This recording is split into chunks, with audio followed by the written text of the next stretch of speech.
যে যিসকলে মানে কথা এইটো বিতৰ্কটো কৰিছে তেওঁলোকতো বুৰঞ্জীবিদ নহয়, তেওঁলোকতো কোনো ডাঙৰ সাহিত্যিক নহয়, কোনোবা ৰাজনৈতিক দলৰ তেওঁলোকৰ নেতা। গতিকে কৈছে এজন কোনোবা এজন মানে কথা ৰাজনীতিবিদে, গতিকে তেওঁলোকেতো ৰাজনীতিবিদৰ সঁচা মিছা মিছা সঁচা এইবিলাক কৰিয়ে তেওঁলোকে ফুটাই দিছে। লাচিত বৰফুকনে ক'লে তোমাক এটা দায়িত্ব দিওঁ, গতিকে তোমাক মানে মোৰ বাঘ হাজৰিকা আছিলে এবাৰ ৰামসিংহৰ লগত যুদ্ধ হওঁতেই আলাবা যুদ্ধত লাচিত বৰফুকন হাৰিছিল, আৰু এইজনেই বাঘ হাজৰিকা, গতিকে এই কৈছিল তেওঁ কোনো এইটো কাল্পনিক নহয়, এইটো সঁচা কথা।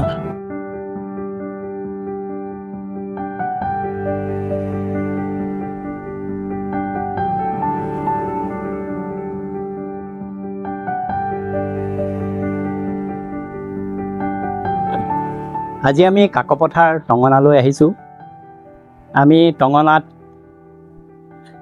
এজন বুৰঞ্জীবিদ শ্ৰীকুমাৰ দহোটীয়াক আমি লগ ধৰিম। আমি এটা বিশেষ সকামত আহিছোঁ। সেই সকামটো হ'ল ইতিমধ্যে অসম বুৰঞ্জীৰ এটা চৰিত্ৰ বাঘ হাজৰিকা ইছমাইল ছিদ্দিকী লৈ এটা বহুত বিতৰ্কৰ সৃষ্টি হৈছে। ইতিমধ্যে বিতৰ্ক একেবাৰে তুংগত উঠিছেগৈ। একাংশ ৰাজনৈতিক ব্যক্তিয়ে ক'ব খুজিছে যে ইছমাইল ছিদ্দিকী নাই, আৰু একাংশই ক'ব খুজিছে যে ইছমাইল ছিদ্দিকী এটা সঁচা চৰিত্ৰ আৰু ই জাতীয় জীৱনক উদ্বেলিত কৰা এটা চৰিত্ৰ। এই লাচিত বৰফুকনৰ সৈতে সংপৃক্ত হৈ আছে এই চৰিত্ৰটো। শৰাইঘাটৰ যুঁজত মোগলৰ সৈতে হোৱা প্ৰচণ্ড আক্ৰমণত লাচিত বৰফুকনৰ সৈতে তেখেতৰ পালি সেনাপতি ইছমাইল ছিদ্দিকীয়ে বীৰত্বৰে যুদ্ধ কৰিছিল। তেওঁ মোগলৰ বৰটোপত পানী ঢালি সেই বৰটোপসমূহ নিষ্ক্ৰিয় কৰিছিল, আৰু ইয়াৰ পৰিণতিতে অসমে মোগলৰ সৈতে যুঁজত জয়লাভ কৰিছিল। এনে এটা ঘটনা, এনে এটা ঐতিহাসিক পটভূমিত ৰচিত ঘটনাক লৈ ইতিমধ্যে আমি অসম বুৰঞ্জীত এই বিষয়ে বহুতো কথা শুনা যায়, আৰু সেই বিষয়টো লৈ যোৱা কেইবা শতিকা ধৰি অসমত এই ঘটনা এনেকুৱা চৰিত্ৰ এটা প্ৰচলিত হৈ আছে, আৰু এতিয়া সেই চৰিত্ৰটোক লৈ এটা বিতৰ্কৰ সূচনা কৰা হৈছে। আহকচোন আজি আমি বুৰঞ্জীবিদ শ্ৰীকুমাৰ দহোটীয়াৰ পৰা এই বিষয়ত সবিশেষ জানিম। আচলতে এয়া সঁচা চৰিত্ৰ নে এটা কাল্পনিক ৰূপকথাৰ চৰিত্ৰ? আহকচোন আমি আগবাঢ়োঁ। বন্ধুসকল, আপোনালোকে এই ভিডিঅ'টো স্ক্ৰিপ্ট নকৰাকৈ চাব। এই ভিডিঅ'টোতে আপুনি অসম বুৰঞ্জীৰ এই অতি গুৰুত্বপূৰ্ণ বিষয়টোৰ ওপৰত আমি আলোচনা কৰিম। বাঘ হাজৰিকা ইছমাইল ছিদ্দিকী প্ৰকৃততে আছিল নে নাই, সেই বিষয়ত বুৰঞ্জীবিদ শ্ৰীকুমাৰ দহোটীয়াদেৱে অতি শক্তিশালী যুক্তিৰে এই কথাটো প্ৰতিপন্ন কৰিব খুজিছে যে বাঘ হাজৰিকা আচলতে এটা কাল্পনিক চৰিত্ৰ নহয়, এটা সঁচা চৰিত্ৰ। গতিকে বন্ধুসকল, ভিডিঅ'টো শ্বেয়াৰ কৰিব, লাইক কৰিব, কমেণ্ট কৰিব, আৰু ভিডিঅ'টো ছাবস্ক্ৰাইব কৰি আমাক আৰু অধিক তথ্য সমৃদ্ধ ভিডিঅ' উপহাৰ দিবৰ কাৰণে আমাক অনুপ্ৰাণিত কৰিব বুলি আশা কৰোঁ। নমস্কাৰ, মই অৰূপ বৰকটকী। আজি আমি কাকপথাৰ টঙনাত উপস্থিত হৈছোঁহি। আমি আজি লগ পাব কৈছোঁ বুৰঞ্জীবিদ শ্ৰীকুমাৰ দহোটীয়াদেৱক। আমি তেখেতৰ পৰা অসম বুৰঞ্জীৰ এটা চৰিত্ৰৰ বিষয়ে অৱগত হ'ম, যিটো চৰিত্ৰ ইতিমধ্যে অসম জুৰি তোলপাৰ সৃষ্টি কৰিছে। সেই চৰিত্ৰটো হ'ল বাঘ হাজৰিকা ইছমাইল ছিদ্দিকী। সেই চৰিত্ৰটোক লৈ ইতিমধ্যে অসমৰ একাংশ ৰাজনৈতিক ব্যক্তিয়ে সেই চৰিত্ৰটো এটা কাল্পনিক চৰিত্ৰ বুলি প্ৰকাশ কৰিব খুজিছে, আৰু আন একাংশই সেই চৰিত্ৰটোক এটা সঁচা চৰিত্ৰ আৰু অসম বুৰঞ্জীক উদ্বেলিত কৰা এটা চৰিত্ৰ বুলি কৰিব খুজিছে। আমি আজি লগ পাব খুজিছোঁ মায়ামৰা বুৰঞ্জীৰ প্ৰণেতা, মটক ৰাজ্যৰ বুৰঞ্জী প্ৰণেতা, শদিয়াৰ বৰ্ণময় বুৰঞ্জী লিখোঁতা শ্ৰীযুত দহোটীয়াদেৱক, আৰু তেখেতে আমাক সেই চৰিত্ৰটোৰ বিষয়ে, যি বাঘ হাজৰিকা যি চৰিত্ৰ ইতিমধ্যে এক আলোড়নৰ সৃষ্টি কৰিছে, যিটো চৰিত্ৰ কাল্পনিক নে সঁচা চৰিত্ৰ তাক লৈ এক বিতৰ্কৰ সূচনা হৈছে। আমি আজি সেই চৰিত্ৰটোৰ বিষয়ে সবিশেষ জানিম তেখেতৰ পৰা। এয়া শ্ৰীযুত দহোটীয়া দেৱ। বাৰু দহোটীয়া ছাৰ, আপুনি এই যে অসম বুৰঞ্জীৰ এই চৰিত্ৰটো লৈ আপুনি ইতিমধ্যে অৱগত যে বিশেষ এটা বাতাবৰণ সৃষ্টি হৈছে, সমগ্ৰ অসমতে এই বিষয়টো লৈ পেলাই এটা আলোড়নৰ সৃষ্টি হৈছে। ৰাজনৈতিক ব্যক্তিসকলে কৈছে, একাংশ ৰাজনৈতিক ব্যক্তিয়ে কৈছে যে এই চৰিত্ৰটো বাঘ হাজৰিকা চৰিত্ৰটো প্ৰকৃত নাছিলে, আৰু একাংশই ক'ব খুজিছে যে বাঘ হাজৰিকা চৰিত্ৰটো আছিলে। আৰু বুৰঞ্জীবিদ সকলো এই ক্ষেত্ৰত দ্বিধা বিভক্ত যেন অনুভৱ হয়। কোনোবাই কৈছে যে এইটো প্ৰকৃততে এই চৰিত্ৰ নাছিলে, আৰু কোনোবাই ক'ব খোজে যে এই চৰিত্ৰটো আছিলে। এতিয়া আপোনাৰ পৰা আমি জানিব খুজিম, আচলতে বাঘ হাজৰিকা এটা কাল্পনিক চৰিত্ৰ নে সঁচা চৰিত্ৰ? আপোনালোকে এই প্ৰশ্নটো কৰাৰ কাৰণে বহুত ধন্যবাদ দিছোঁ। এইটোতো বহুত বিতৰ্কমূলক এটা প্ৰশ্ন হৈ গৈছে। তো এইখিনিৰ ভিতৰত মই ক'বলৈ বিচাৰিছোঁ যে যিসকলে মানে কথা হ'ল এইটো বিতৰ্কটো কৰিছে, তেওঁলোকতো বুৰঞ্জীবিদ নহয়, তেওঁলোকতো কোনো ডাঙৰ সাহিত্যিক নহয়, কোনোবা ৰাজনৈতিক দলৰ তেওঁলোকৰ নেতাসকলে কোৱাত মানে তেওঁলোকে বহুত কথা সাঁচি কথা সঁচা কথা কয়, কেতিয়াবা মিছা কথা কৈ তেওঁলোকৰ ইণ্টাৰেষ্ট কয়। গতিকে সেইটো বৰ ধৰ্তব্য নহয়। কাৰণ এতিয়া বাঘ হাজাৰ চৰিত্ৰটো নাই বুলি ডক্টৰ সূৰ্য কুমাৰ ভূঞাইতো কোৱা নাই, ডক্টৰ প্ৰতাপ চন্দ্ৰ চৌধুৰীৰ দৰে সাহিত্যিক যিসকলে সাহিত্যিক তথা বুৰঞ্জীবিদ তেওঁলোকেতো পোৱা নাই, লীলা গগৈৰ দৰে সাহিত্যিক বুৰঞ্জীবিদ তেওঁলোকেতো পোৱা নাই, আমাৰ ডক্টৰ চনতা বৰুৱাৰ দৰে সাহিত্যিক বুৰঞ্জীবিদ তেওঁলোকেতো পোৱা নাই। গতিকে কৈছে কোনোবা এজন মানে কথা ৰাজনীতিবিদে,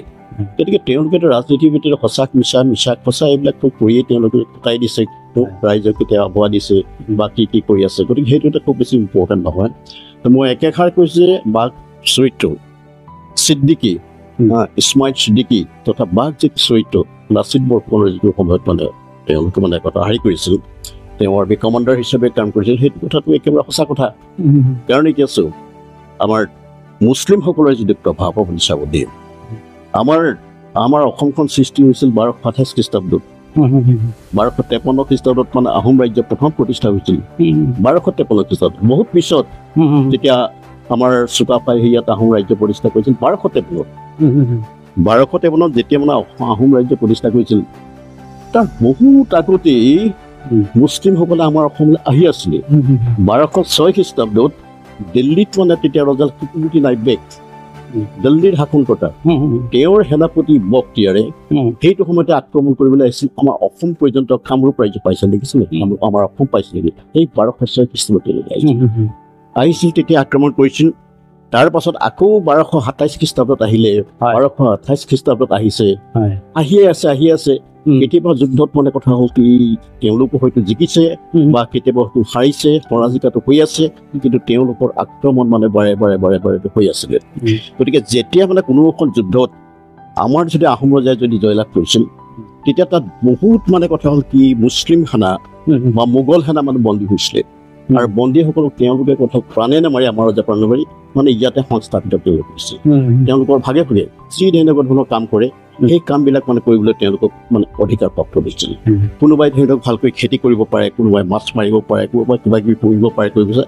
আৰু যিবিলাক সৈন্য আছিল সৈন্য সকলোকো মানে কামত লগাইছিল। প্ৰয়োজন হলে তেওঁলোকক আনি মানে কথা হ'ল কি আমাৰ অসমৰ বাহিনী আহোম বাহিনীত তেওঁলোকক মানে তেওঁলোকে যোগ কৰিছিল। আৰু পৰৱৰ্তী যুদ্ধত তেওঁলোকে অসমীয়া মোগল, ইয়াত অসমীয়া হৈ গ'ল, আগতে এক্স মোগল আছিলে সৈন্য, তেওঁলোকে কথা হ'ল কি আমাৰ মুছলমানৰ লগত মানে কথা তেওঁলোকে যুদ্ধ কৰিছিল, তেওঁলোকে তেনেকুৱা এটা হেৰি কৰিছিল। চাওক গতিকে চাওক তেওঁলোকে কিমান দিনৰ পৰা আহিছে, 1206 খ্ৰীষ্টাব্দৰ দিনৰ পৰা তেওঁলোকে আহি আছে, আৰু আমাৰ আহোম ৰাজ্যৰ প্ৰতিষ্ঠা হৈছিল 1253 খ্ৰীষ্টাব্দতে। তাৰ পাছতো আহি মানে যুদ্ধটো কৰি আছে। তাৰপিছত ডাঙৰ এখন যুদ্ধ হৈছিল 1532 খ্ৰীষ্টাব্দত, আপুনি জানে, পূৰ্বৰ লগত হৈছিল, চুহুংমুং দিহিঙীয়া ৰজা আছিল। এখন বৰ ডাঙৰ যুদ্ধ হৈছিলে, য'ত আমাৰ মূলা গাভৰুৰ মৃত্যু হ'ব লাগিছিল, ফাঞ্চন মোৰ বৰগোহাঁইৰ মৃত্যু হ'বলগীয়া আছিল, তাত ডাঙৰ যুদ্ধকে। পিছত সেইখন যুদ্ধত প্ৰথমতে যদিও তুৰ্মক জিকিছিল কিন্তু তাৰ পৰৱৰ্তী যুদ্ধত তুৰ্মক হাৰিছিল আৰু মৰা পৰিছিল মৰা পৰাৰ সময়ত কি হ'ল তেতিয়া চহুমুং দেশ যে আমাৰ চহুমুং দেহিংগীয়াৰো যে কি কৰিছিল বহুত মানে মুছলিম সৈন্য তেওঁলোকৰ যিখিনি অহা সেইখিনিক মানে কথা হ'ল বন্দী কৰিছিল বন্দী কৰি তেওঁলোকক প্ৰাণে নেমাৰি তেওঁলোকক স্বভাৱে ইয়াতে থাকি তেওঁলোক অসমীয়া হ'বলৈ মানে কথা আহ্বান জনাইছে আৰু তেওঁলোকে অসমীয়া হৈ পৰিছিল অসমীয়া মুছলিম আৰু মই আগতে কোৱাৰ দৰে পৰৱৰ্তী যুদ্ধত তেওঁলোকে মানে অংশগ্ৰহণ কৰি আমাৰ হৈ মানে কথা যুদ্ধ কৰিছিল চব তেনেকৈ তাৰ পাছত আৰু এখন ডাঙৰ যুদ্ধ হৈছিল 1662 খ্ৰীষ্টাব্দত মিৰ্জুমলাই দেখিছো নাই মিৰ্জুমলাই আক্ৰমণ কৰিছিল আক্ৰমণ কৰাই নহয় তেওঁ ইমান বীৰ তেওঁ মানে আমাৰ গড়গাঁও ৰংপুৰ যিখন আমাৰ ৰাজধানী গড়গাঁও আহোম ৰজাৰ যিটো ৰাজধানী সেই ৰাজধানীখন দখল কৰিছিলে আহোম ৰজাক ক'ৰবাত খেদি গুচি গ'ল অৰ্থাৎ গোটেই আহোম ৰাজ্যখন মানে কথা তেওঁ শাসন কৰিছিল 1 বছৰ তেওঁ আছিল 11 মাহ 11 মাহ তেওঁ আছিলে 11 মাহ হোৱাৰ পাছত মানে কিন্তু কথা হ'ল কি বানপানী হোৱাত বহুতখিনি কিছুমান অসুবিধা হ'ল নানা বেমাৰ ধৰণৰ হ'ল তেতিয়া গোটেই হাবি মৰা আছিলেগৈ খোৱা বোৱাটো অসুবিধা হ'ল তেওঁ নিজে স্বইচ্ছাই মানে কথা হ'ল কি ৰংপুৰ গড়গাঁওখন জয়ধ্বজ সিংহ ৰজা আছিল তেওঁক গতাই পিনি এটা সন্ধি কৰি তেওঁ আঁতৰি গৈছিল কিন্তু সেই যে এবছৰ আছিল এবছৰত তেওঁৰ লগত যিমানবিলাক মুছলমান সৈন্য আহিছিল নহয় বহুতে কিন্তু থাকি গ'ল গাঁৱে গাঁৱে গুচি গ'ল গাঁৱে গাঁৱে গতি গুচি গ'ল তেওঁলোকে ভাল পায় তাতে থাকি গ'ল আৰু তেওঁৰ মানে কথা হ'ল যিবিলাক মানে এক্সপাৰ্ট যিবিলাক আৰ্মি আছিল বহুত আৰ্মি বিভিন্ন ক্ষেত্ৰত ধৰি লওক কেভেলৰী অশ্বাৰোহী সৈন্য বা অন্যান্য ক্ষেত্ৰত মানে কথা হ'ল তেওঁলোকো বিভিন্ন ঠাইত মানে তেওঁলোকে থাকি গ'ল আৰু কথা হ'ল থকাৰ পাছত তেওঁলোকক সেইভাগে থাকিবলৈ দিছিল আৰু এইখিনি কি কৰিছিল কাঁহ পিতলৰ ধুনীয়াকৈ কামখিনি জানিছিল কাম জানিছিল মৰিয়া সেই কাম তেওঁলোকৰ সেই পিতল ব্যৱসায় কৰিবলৈ দিছিলে ৰজাই সা সুবিধাও কৰি দিছিল তেওঁলোক তাৰ পাছত মানে কথা তেওঁলোকে সম্পূৰ্ণ মানে অসমীয়া মোগল হৈ পৰিলেগৈ আৰু সেইসকলক মানে মৰিয়া বুলি কৈছিল চব অৰ্থাৎ তেওঁলোক কিমান দিনৰ পৰা ইয়াত আছিল আৰু আমাৰ হৈ মোগলৰ লগত যুদ্ধ কৰিছিল তাৰপিছত আৰু এটা ডাঙৰ কথা হ'ল দেই এইটো তেতিয়া বোধ হয় 1669 খ্ৰীষ্টাব্দ মানত ডাঙৰ এখন যুদ্ধ হ'ল ৰাম সিংহ আহিছিল আৰু আমাৰ ইয়াতে ৰজা আছিল তেতিয়া চক্ৰধৰ সিংহ চক্ৰধৰ এখন ডাঙৰ যুদ্ধ হ'ল সেই যুদ্ধত লাচিত বৰফুকন সেনাপতি আছিল কিন্তু দুৰ্ভাগ্যজনকভাৱে সেইখন যুদ্ধত মানে আহোম সৈন্য খুব বেয়াকৈ পৰাজিত হয় লাচিত বৰফুকন সম্পূৰ্ণৰূপে পৰাস্ত হৈ বিধ্বস্ত হৈ যায় আৰু সেইখন যুদ্ধ যিখন আলাবৈ যুদ্ধ বুলি কয় সেই আলাবৈ যুদ্ধত 1000-2000 নহয় 10,000 লাচিতৰ সৈন্য অসমীয়া সৈন্য মৰিছিল ধেমালি কথা নহয় দেখিছে বৰ দুখজনক কথা তাৰ পাছতে চক্ৰধৰ সিংহৰ পাছত তাৰপিছত উদয়াদিত্য সিংহ যেতিয়া ৰজা হয় তেওঁৰ দিনত মানে কথা হ'ল কি লাচিত বৰফুকনে মানে খুব বেয়াকৈ মানে কথা হ'ল তেওঁ হাৰি হ'ল তেওঁ মানে খুব মানে মনত মানে খুব দুখ লাগি আছে যে কেনেকৈ মানে কথা আমি হাৰিলোঁ আমাৰতো চবখিনি মানে ঠিকেই আছিলে আমাৰ সৈন্য সামন্তটো সম্পূৰ্ণৰূপে সজ্জিত আছিল তথাপিতো কথা হ'ল আমাৰ 10,000 আমি কিয় হেৰুৱাবলগীয়া হ'ল খুব চিন্তিত হৈছিল ইয়াৰ উপায়টো কি তেতিয়া তেওঁ চিন্তা কৰিলে যে কি কাৰণে এতিয়া পৰৱৰ্তী সময়ত আকৌ আমি যুদ্ধ কৰিব লাগিবগৈ এইবাৰতো জিকিব লাগিব তেতিয়া মানে কথা হ'ল কি আমাৰ দুৰ্বলতা ক'ত আছিল সেইটো ৰিচাৰ্চ কৰি তেওঁ নিজেই চাই ভাবিলে ইয়াত মানে কথা হ'ল আমাৰ দুখ আছিলে কি আমাৰ উচ্চাৰোহী সৈন্যটো মানে অতি উইক আছে অৰ্থাৎ অসমীয়া সৈন্যই কি কৰিব নাজানে অসমীয়া সৈন্যই হাতীৰ ঘোঁৰাৰ পিঠিত উঠি অইন জন্তুৰ ওপৰত উঠি তেওঁলোকে মানে কথা যুদ্ধ কৰিব বিচাৰে যেনেকৈ মানে ঘোঁৰাৰ পিঠিত অশ্বাৰোহী বাহিনীটো অতি উইক আৰু মোগলসকল মানে অশ্বাৰোহী কিন্তু পাৰ্গত আছিলে গতিকে তাত উঠি ঘোঁৰাত উঠি তেওঁলোকে মানে একেবাৰে তৰোৱাল লৈ এফালৰ পৰা কথা অসমীয়া সৈন্যক মানে এফালৰ পৰা কথা গ'ল শেষ কৰি দিছিল বাধা দিওঁতে কোনো নাই কাৰণ আমাৰ অশ্বাৰোহী সৈন্যটো একেবাৰে গৈ আছে তেওঁ দেখিলে সেইটো তাৰ পাছত তেওঁ এটা ঠিক কৰিছে তেতিয়াহ'লে আমি এইটো অশ্বাৰোহী বাহিনীটো ঠিক কৰিব লাগিব তাৰ পাছত তেওঁ আৰু এটা কৰিলে যে আমাৰ কথা হ'ল কি আমাৰ যিবিলাক আৰ্মিবিলাকে মানে কথা হ'ল কি বন্দুক বৰকে চলাব নাজানে বৰটো বলকে চলাব নাজানে শিলৈ ব্যৱহাৰ কৰিব নাজানে আমাৰ অসমীয়া সৈন্যবিলাকে অকল যুদ্ধ কৰে দালৈ যুদ্ধ কৰে কুঠাৰলৈ যুদ্ধ কৰিব পাৰে জাঠিলৈ যুদ্ধ কৰিব পাৰে ধনুকাঁড়লৈ যুদ্ধ কৰিব পাৰে কিন্তু মোগলসকল মানে কথা হ'ল বৰটো ব্যৱহাৰ কৰিব জানে তাৰপিছত তেনেকৈ শিলৈ কি ব্যৱহাৰ কৰি হাৰি কৰিব জানে তাৰপিছত মানে অস্ত্ৰ যুদ্ধটো তেওঁলোক মানে অদ্বিতীয় গতিকে আমাৰ এইটোৱেই ডাঙৰ কাৰণ তেতিয়া মানে কথা হ'ল কি লাষ্টত বৰফুকনে চিন্তা কৰিলে এইকেইটা ঠিক কৰিম কেনেকৈ কৰোঁ তেতিয়া তেওঁ কৰিলে আমাৰ অসমীয়া মানুহৰ যিখিনি অসৈন্যৰ ভিতৰত আমাৰ কথা হ'ল এটা অশ্বাৰোহী বাহিনী গঠন কৰিবৰ কাৰণে আৰু আমাৰ ডেকা ল'ৰাবিলাকক মানে কেনেকৈ মানে অস্ত্ৰ যুদ্ধ কৰিব পাৰে ঘোঁৰাত যুদ্ধ কৰিব পাৰে ট্ৰেইনিং দিয়াবৰ কাৰণে মানুহ নাই আমাৰ স্মাৰ্ট তেওঁলোকৰ মানে কোনো হেৰি নাই কি বুলি কয় আমাৰ স্মাৰ্ট নাই গতিকে তেতিয়া লাচিত বৰফুকনক ক'লে মিৰ্জুমলাৰ সময়ত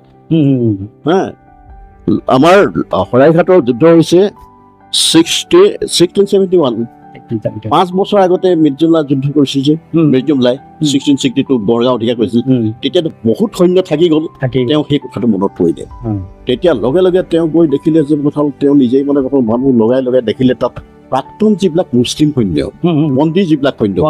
কোন ক'ত আছে গোটেইবিলাকক খাই কৰিলে তেওঁ মানে ক'ত আছে গোটেইটো উলিয়ালে তাৰ পাছত মানে কথা হ'ল অশ্বাৰোহী বাহিনী কিমান আছিলে অশ্বাৰোহী বাহিনীত মানে কিমান মানে তেওঁলোক বন্দী অৱস্থাত আছে সেইসকলক মানে কথা হ'ল কেতিয়াও বিচাৰি এজন মানুহক পালে খুব হৃষ্ট পুষ্ট মানে খুব শাৰী আৰু তেওঁ মানে কথা হ'ল মোগলৰ তেওঁ কমাণ্ডাৰ আছিলে তেওঁ মোগলৰ শাৰী কি বুলি অশ্বাৰোহী বাহিনীৰ হেড কমাণ্ডাৰ তেওঁ তাত আছিলেগে তেওঁ বিচাৰি গ'লে তেওঁ কৈ গ'ল এতিয়াতো তুমি আমাৰ মানুহ হৈ গ'লাতো এতিয়া আমাৰ সহ্য কৰিব লাগিব কিন্তু তেওঁ কৈছে মই আছো ইয়াতে অসমীয়া এতিয়া অসমীয়া গ'ল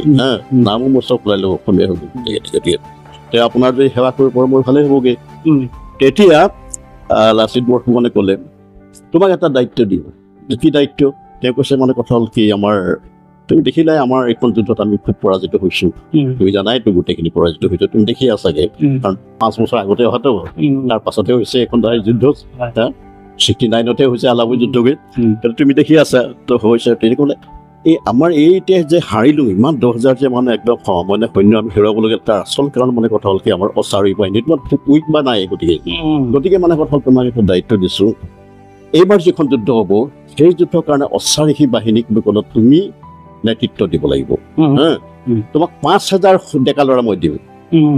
5,000 ইউথ 5,000 ডেকা ল'ৰা অসম ডেকা ল'ৰা আপোনালোকৰো থাকিব মুছলিম ডেকা ল'ৰাও থাকিব তাত কম্বাইন অশ্বাৰোহী বাহিনী এটা আৰু সেইসকলক নেতৃত্ব তুমি দিব লাগিব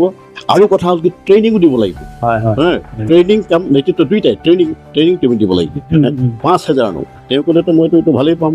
মইতো আগতে এইখিনি স্পৰ্টে আছিলোঁ তাত মই যুদ্ধ হৈছিলোঁ আপোনালোকৰ বিৰুদ্ধে মইতো যুদ্ধ কৰিছিলোঁ ভাল পাম এতিয়া চাই কৰিবলৈ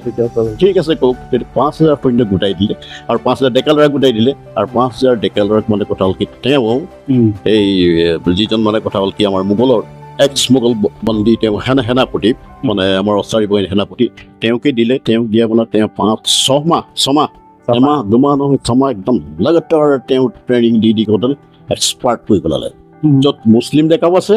আৰু প্লাছ মানে কথা হ'ল কি 5,000 দিলে আৰু 5,000 দিয়াৰ পাছত মানে কথা হ'ল এনেকুৱাভাৱে মানে কথা হ'ল তাৰপিছত হাৰি হ'ল তেওঁলোক শিকালে এনেকুৱা পাৰ্গত কৰিলে এবাৰ এনেই মক যুদ্ধ কৰি চালে লাচিত বৰফুকনৰ লগত এবাৰ লাচিত বৰফুকনে এইখিনি হাৰি কৰিছে মক যুদ্ধ চাওঁচোন মানে এনেই কাঠৰ তৰোৱাল লৈ মক যুদ্ধ কৰিলে লাচিতে চাইছো কি মানে বিফালে 5,000 এইটো লাচিতৰ আৰু ইফালে মানে আমাৰ কি আমাৰ তেওঁ যিজন মানে মুছলিম যিটো নতুনকৈ হাৰি হৈছে তো আমাৰ এইখিনিক যিটো মক বাহিনীত আমাৰ যিটো অসমীয়া সৈন্য বাহিনী তেওঁলোকে যুদ্ধ কৰিব যুদ্ধত লগে লগে হাৰি গ'ল গোটেইখিনি হাৰি গ'লে কি সেইখিনি জয় হ'ল তেওঁ ইমান ভাল পালে তেওঁক তেতিয়া ক'লে তুমি আৰু মানে কথা হ'ল কি এইখিনিতো 5,000খিনি আছেই আৰু এইখিনি মানে আৰু এটা স্পেচিয়েল টিম তুমি গঠন কৰিব লাগিব 5,000 অৰ্ডিনাৰী আমাৰ আৰ্মিজ 5,000 আৰু যুদ্ধ আমাৰ লাগিব নহয় আৰু এটা স্পেচিয়েল মানে কথা হ'ল জুবি একদম মানে অশ্বাৰোহী এটা হাৰি কৰিব এখন স্পেচিয়েল ঠিক আছে মই কৰিম বুলি ক'লে আচ্ছা তেওঁ মানে সেই খেতিক মানে কথা আৰু পাৰ্গত দি দিলে কাৰণ 5,000 তাৰ পৰাও বাচি স্পেচিয়েল যিটো বাহিনী গঠন কৰিলে তাৰ 1,000 আছিল আৰ্মি সেইখিনিকো মানে এনেকুৱা ধৰণে চাই কৰিলে তেতিয়া লাচিত বৰফুকন হ'ল এতিয়াতো আমি কথা আমাক মোগলে ৰক্ষা কৰিব নোৱাৰিব কথা আগতে আমাৰ মাত্ৰ 1,000 আছিল এতিয়া 6,000 আৰু এতিয়া মানে এক্সপাৰ্টৰ দ্বাৰা মানে কথা এইখিনি গোটেইখিনি তৈয়াৰ কৰা হৈছে প্ৰশিক্ষিত কৰা হৈছে গতিকে আমাৰ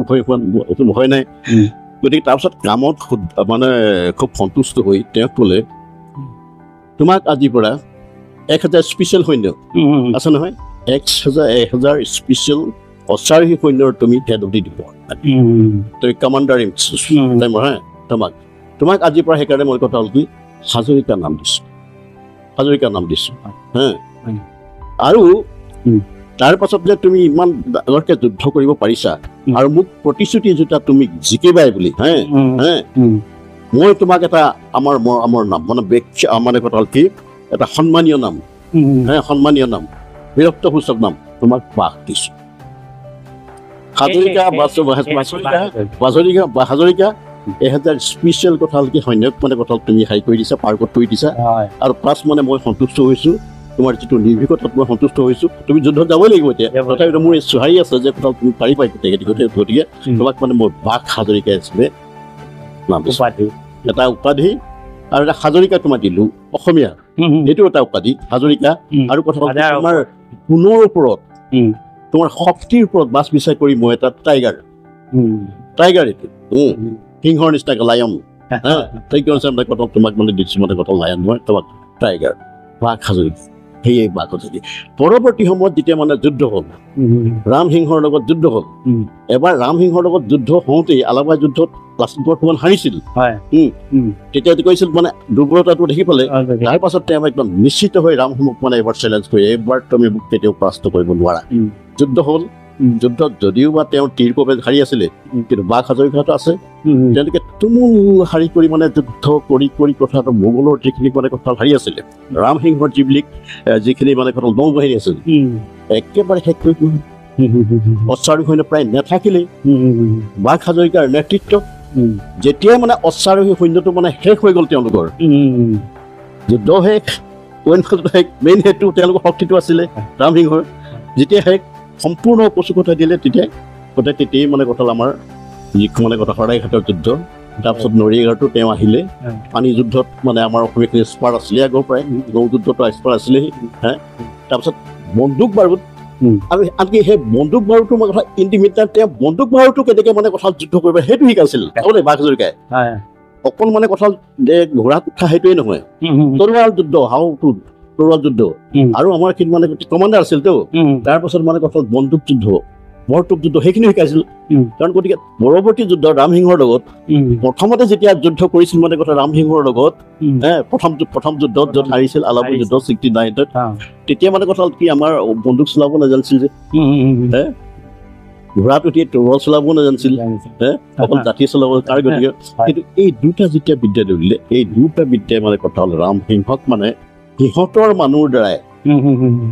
মোগল মানুহৰ দ্বাৰাই মোগল বাহিনী কমপ্লিটলি সমাপ্ত কৰিলে। লাচিত বৰফুকন নৰিয়াগাঁও আছিল, তেওঁ বৰ বেছি যুদ্ধ কৰিবলগীয়া নহ'লেই, তেওঁ যুদ্ধ মানে কৰিবলগীয়া নহ'লেগে, তেওঁ মানে কথা আগতেই গোটেই মানে ক'লে কমপ্লিট খাই গ'ল।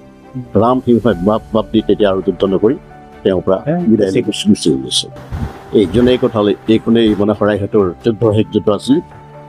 আমাৰ অসমৰ অস্তিত্ব সেই তেতিয়াৰ পৰাই আমাৰ অস্তিত্বটো ৰক্ষা কৰিল। অৰ্থাৎ এই অসমৰ অস্তিত্বটো ৰক্ষা কৰাত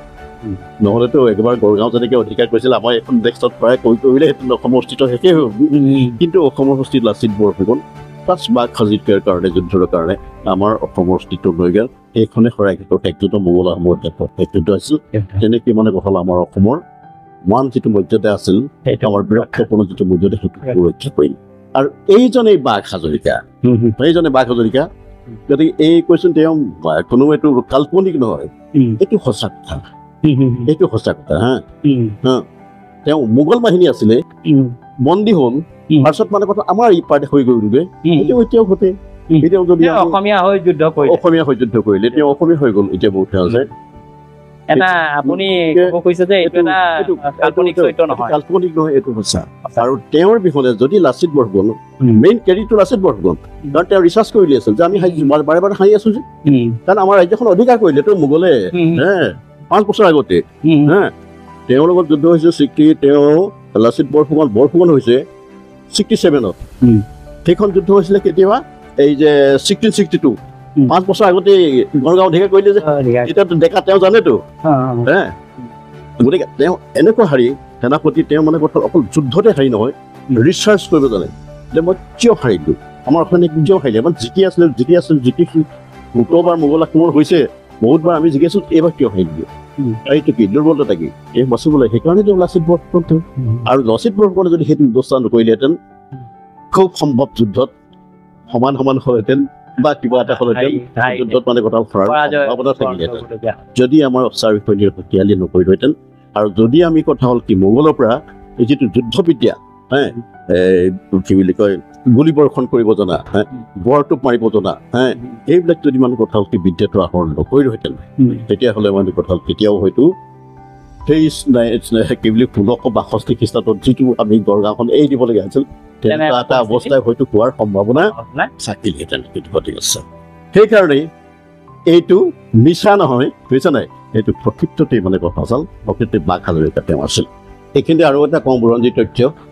এই বুৰঞ্জীখনতে এখন লিখা আছে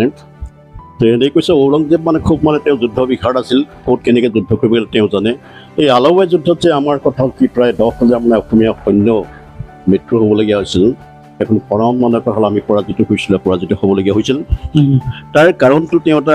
কাৰণটো আছিল আচলতে মানে কথা হ'ল কি আমাৰ ঔৰংজেবৰ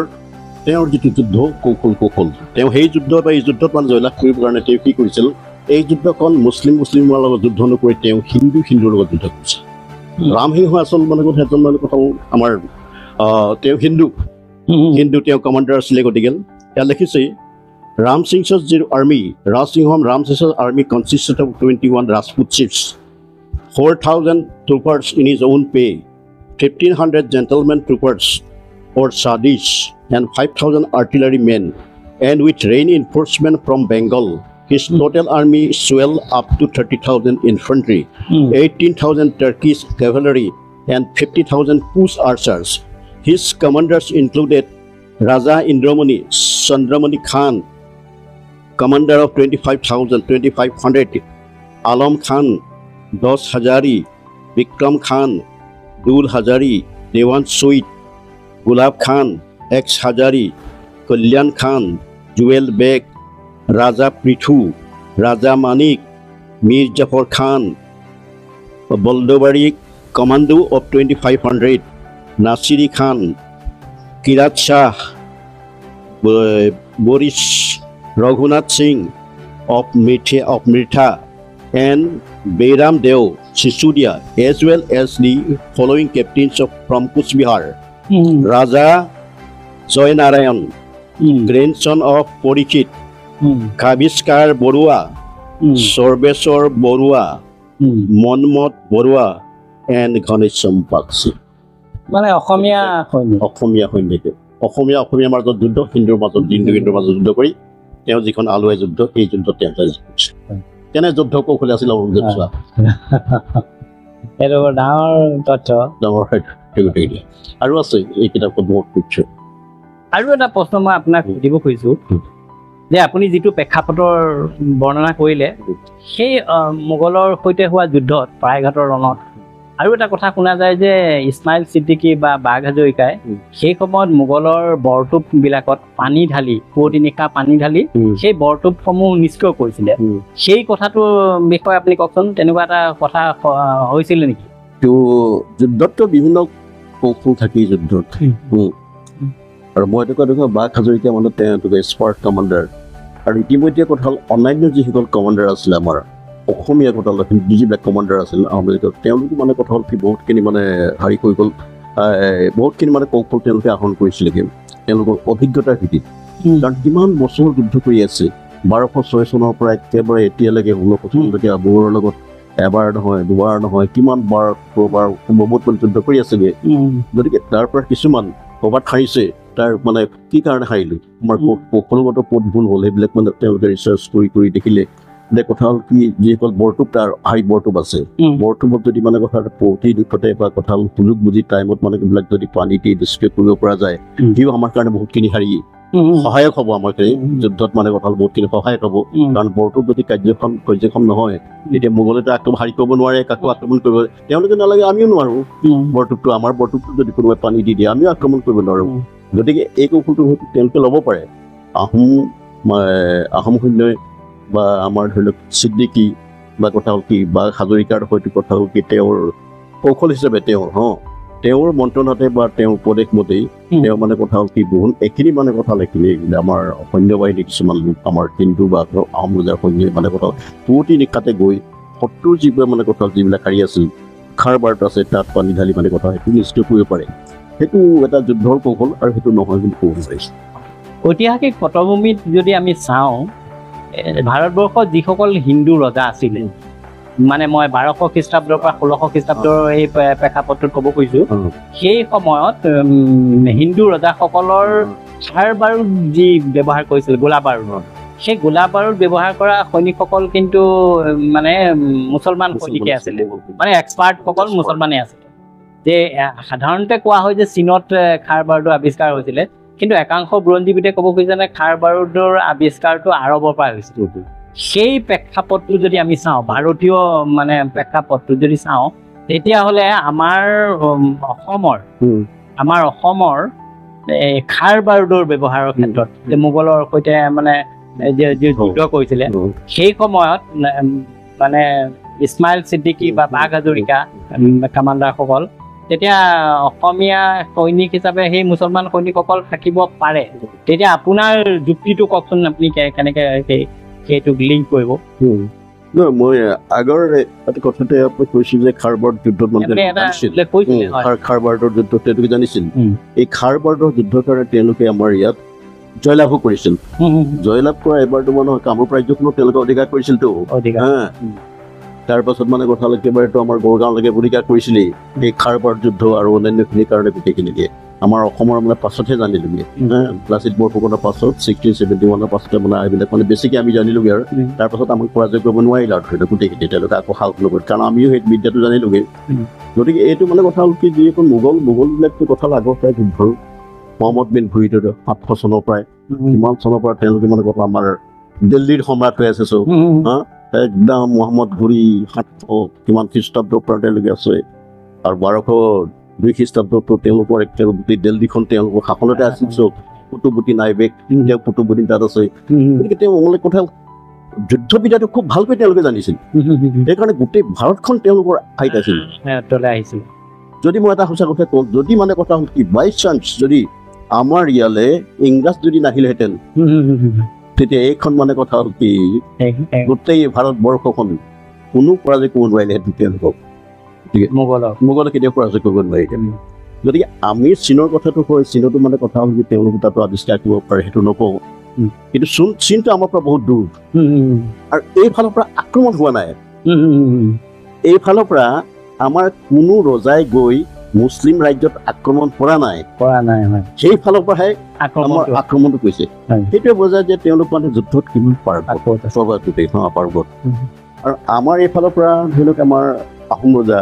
চুকাফা আহিল তেওঁলোকৰ ইয়াৰ পৰা বেলেগলৈ যুদ্ধ কৰিলে নগ'ল ইয়াতে থাকি গ'ল কুমাৰ ভাস্কৰ বৰ্মন বিধ হ'ব পাৰে তেওঁলোকো আকৌ অন্যত আক্ৰমণ নগ'ল নহয় এই চাইডতে থাকি গ'ল গতিকে মানে কথা হ'ল এইটো যিটো খাৰবাৰ্ডৰ যিটো জন্ম শাৰী কথাটো সেইটো কথা হ'ল কি চীনত সেইটো হ'ব পাৰে এইটো বেলেগ কথা চীনত সেইটো কথা আমি চীনৰ কথাত সিমানকে দেখা নাই আৰু তেওঁলোকে মানে এইফালে মানে যুদ্ধ কৰি তেনেকৈ অহাও নাই তেওঁলোকৰ যুদ্ধটো আমি দেখা নাই কিন্তু মোগলৰ যুদ্ধটো আমি দেখিছোঁ তেওঁলোকৰ বীৰত্বটো দেখিছোঁ তেওঁলোকে একদম দিল্লীৰ পৰা আমাৰ অসমলৈকে মানে কথা তেওঁলোকৰ অধিকাৰ প্ৰাপ্ত হৈছিল গড়গাঁৱত য'ত ৰজা হৈছিল খাৰবাৰ্ডত মানে ব্যৱহাৰ কৰি পিনি আৰু অশ্বাৰোহী বাহিনীৰ সৈত্যত অশ্বাৰোহী বিদ্যাটোতো আমাৰ জনা নাছিলো আমি আগতে গতিকে মানে মইতো ক'ব সেই প্ৰেক্ষাপটটোত আপুনি আৰৱ য'ত মোগলৰ হোমৰ সেই যুদ্ধ প্ৰণালীত মানে মুছলমান সৈন্য হৈ আছিলে আৰু আপোনাৰ লগত হোৱা এইটো আলোচনাত এটা প্ৰতীয়মান হলো